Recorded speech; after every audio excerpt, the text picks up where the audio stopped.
నేను అడుగుతా ఉన్నా, అందరినీ ఆలోచన. టెండర్లు ఎప్పుడు ఖరారైనాయి, నెయ్యి ఎప్పుడు సప్లై అయింది, శాంపుల్ ఎప్పుడు రిజెక్ట్ అయినాయి, రిజెక్ట్ అయిన ట్యాంకర్లు ఎప్పుడు తిరిగి వెనక్కి వెళ్ళాయి, రిజెక్ట్ అయిన ట్యాంకర్లు తిరిగి మళ్ళీ ఎప్పుడు వచ్చినాయి, వచ్చిన నెయ్యి వచ్చిన ట్యాంకర్లు నెయ్యి ఎప్పుడు వాడినారు, అన్ని చంద్రబాబు నాయుడు గారి హయాంలో జరుగుతూ ఉన్నప్పుడు కనిపిస్తూ ఉన్నప్పుడు అసలు వీటికి వైఎస్ఆర్సీపీకి ఏం సంబంధము? నేను ఒకటే అడుగుతా ఉన్నా, how is YSRCP connected in the entirety of right from the time the tenders were finalized, supply of ghee took place, the testing which took place, tankers rejected, and the same very tankers coming back into TTD, once again TTD accepting. When did all these things take place? How is YSRCP connected? గుప్ప కింద గంపగుత్త కింద, sorry కొంచెం తెలుగులో కొంచెం వీక్లే, గంపగుత్త కింద ఏ రకంగా దీనికి మా ప్రభుత్వానికి కనెక్షన్ ఇస్తారు? ఏ రకంగా కనెక్షన్ ఇస్తారు? అసలు అన్ని కనెక్షన్లు చంద్రబాబు నాయుడు హయాంకు కనిపిస్తూ ఉంటే, ఇలా తీసుకొచ్చిన దగ్గర నుంచి, వాళ్ళ హయాంలో సప్లై చేయడం దగ్గర నుంచి, ఇప్పుడు టెస్ట్ శాంపుల్స్ ఫెయిల్ అయితే మళ్ళీ తిరిగి టీటీడీలోకి తీసుకురావడం దగ్గర వరకు అన్నీ ఆ పక్కే కనపడతా ఉంటే నువ్వు ఎందుకు 2019లో ఆపుతున్నావు? 2014 దాకా ఎందుకు చేయడం లేదు ఎంక్వైరీ? అసలు వైఎస్ఆర్సీపీ ప్రభుత్వానికి ఏ రకంగా సంబంధం ఇది? టీటీడీలో రోబస్ట్ ప్రొసీజర్ ఉంది. వచ్చే ప్రతి ట్యాంకర్ కూడా అక్రెడిటెడ్ ల్యాబ్ రిపోర్ట్ తీసుకొని రావాలి. ల్యాబ్ రిపోర్ట్ అక్రెడిటెడ్ ల్యాబ్ నుంచి రిపోర్ట్ తీసుకొని వస్తేనే ట్యాంకర్ రాణిస్తారు. ఆ తర్వాత టీటీడీ ఆ అక్రెడిటెడ్ ల్యాబ్ రిపోర్ట్తో సంతృప్తి చెందకుండా వాళ్ళు కూడా మళ్ళీ టెస్టులు చేస్తారు. ఆ టెస్టులో పాస్ అయితేనే పైకి పంపిస్తారు, ఫెయిల్ అయితే తిరిగి వెనక్కి పంపిస్తారు. ఇక్కడ కూడా వెనక్కి పంపించినారు, క్లియర్గా కనిపిస్తూ ఉంది. చంద్రబాబు నాయుడు గారి హయాంలో గతంలో 15 సార్లు అలా ట్యాంకర్లు వెనక్కి వెళ్ళాయి. వైఎస్ఆర్సీపీ హయాంలో గతంలో అలా 18 సార్లు వెనక్కి పంపించేసినారు టెస్ట్ ఫెయిల్ అయితే. అక్రెడిటెడ్ ల్యాబ్ రిపోర్ట్ అనుకూలంగా ఉన్న టీటీడీ చేసిన టెస్ట్ ఫెయిల్ అయితే వెనక్కి పంపించే సాంప్రదాయం. మరి అలాంటప్పుడు ఏ రకంగా గంపగుత్త కింద ఏ రకంగా నువ్వు వైసీపీకి అటాచ్ చేస్తున్నావు? వైఎస్ఆర్సీపీ హయాంకి అటాచ్ చేస్తూ ఉండవు. వైఎస్ఆర్సీపీకి ఏం సంబంధం? తప్పు జరిగింది ఇప్పుడు చంద్రబాబు నాయుడు హయాంలో. రిజెక్ట్ చేసిన ట్యాంకర్లు మళ్ళీ వెనక్కి తీసుకొని నువ్వు వాడావు. సిబిఐ ఛార్జ్ షీట్లో చెప్పింది, నేను చెప్పలా. నెక్స్ట్ ఇది ఇంతకుముందు ఛార్జ్ షీట్కి సంబంధించి ఛార్జ్ షీట్లో మెన్షన్ చేసిన ప్రస్తావన గురించి ఇంతకుముందు నేను చెప్పిన.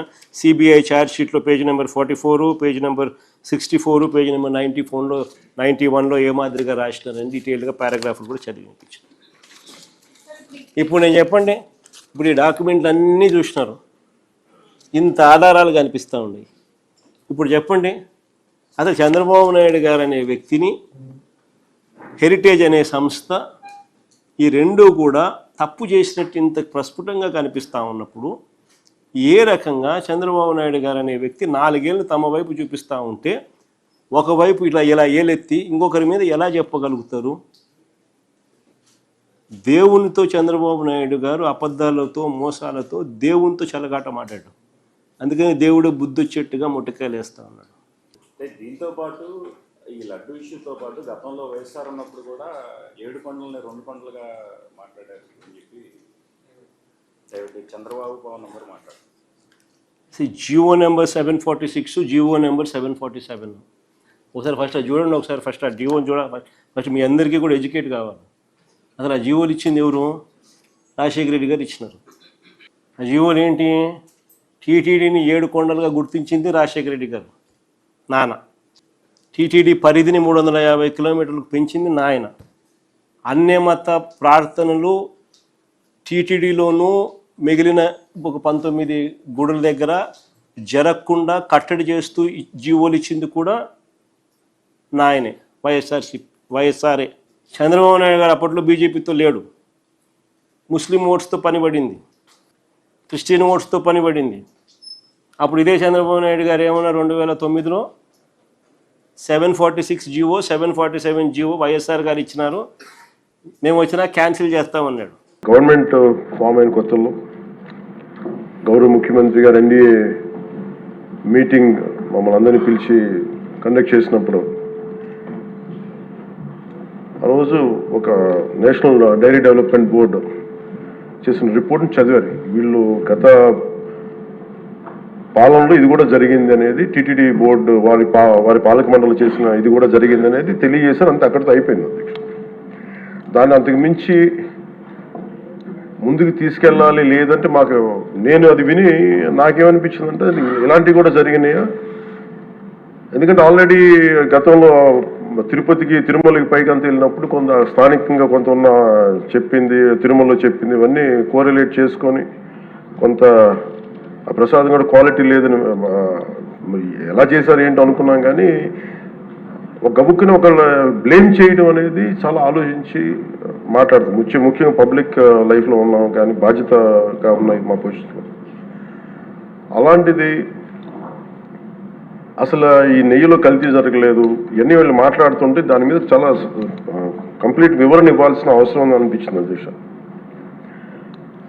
ముఖ్యంగా గత ప్రభుత్వ పాలనలో ఉన్నప్పుడు ఎక్కడా కూడా దేవాలయాల మీద దాడులు జరిగినా ఇంకోటి జరిగినా ఎక్కడా కూడా మేము దోషుల్ని పట్టుకోండి అని చెప్తా వచ్చాం తప్ప ఎక్కడా కూడా మీరు చేయించారని కానీ మీరు ఉన్నారని కానీ ఎక్కడ ఎందుకంటే తక్కువ అలా కూర్చోబెట్టి ఎలా పడితే అలా మాట్లాడటానికి బాధ్యత ఉంటాం కాబట్టి అలా మాట్లాడలేము.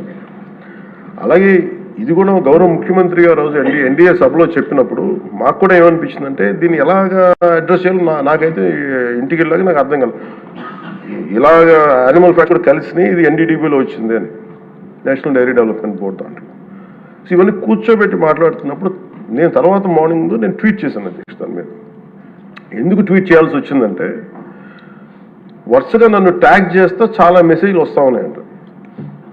నా ఆఫీస్ నుంచి అన్ని పంపించేటప్పటికి నేను చూసాను ఏం జరిగిందంటే మీరు ఎవరు మాట్లాడరేంటి, ఇలాంటి రిపోర్ట్ ఉన్నప్పుడు కూడా మీరు ఎవరు మాట్లాడరు ఏంటంటే అప్పుడు నా ఉద్దేశం ఏముందంటే తిరిగి ఈ దేవాలయాలు జరిగే ఇలాంటివన్నీ ఇవన్నీ కూర్చోబెట్టి దీనికి ఒక రక్షణ ఒక సనాతన ధర్మ రక్షణ బోర్డు లాంటి ఉంటే బాగుంటుంది.